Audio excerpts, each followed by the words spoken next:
I spent about 10 years in youth ministry. Plenty of time to see different slang words come and go. I remember the height of Bay, YOLO, Yas Queen, and some of those phrases still live on today. Others might have faded into obscurity.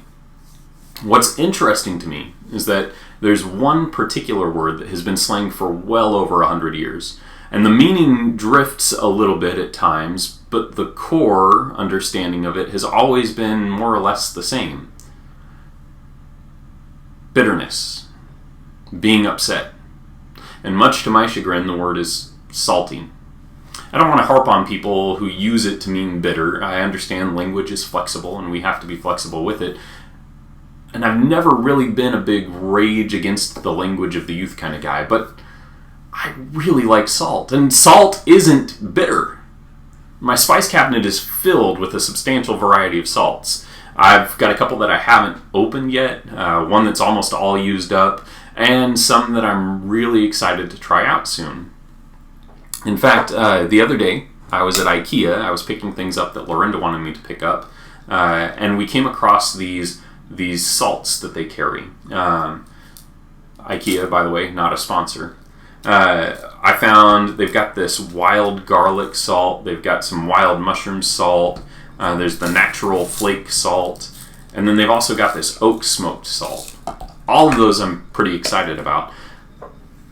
And then for Christmas I got this ghost chili salt, and that will be probably just for me because I don't think the rest of my family wants to try it. Anyway, suffice it to say I love salt, and not just fancy salt. Salt itself is inherently good. It doesn't just add flavor to food. If it's applied properly, it draws out flavor.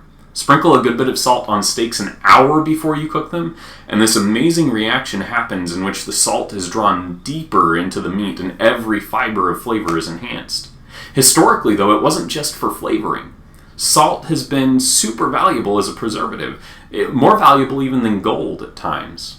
It helps to keep food from spoiling. It allows that food to continue to be nourishing to the body, even after a time that it would otherwise be thrown away.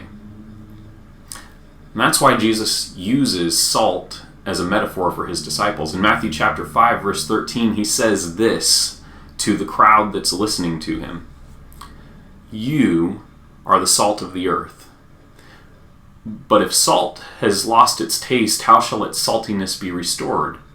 It is no longer good for anything except to be thrown out and trampled under people's feet.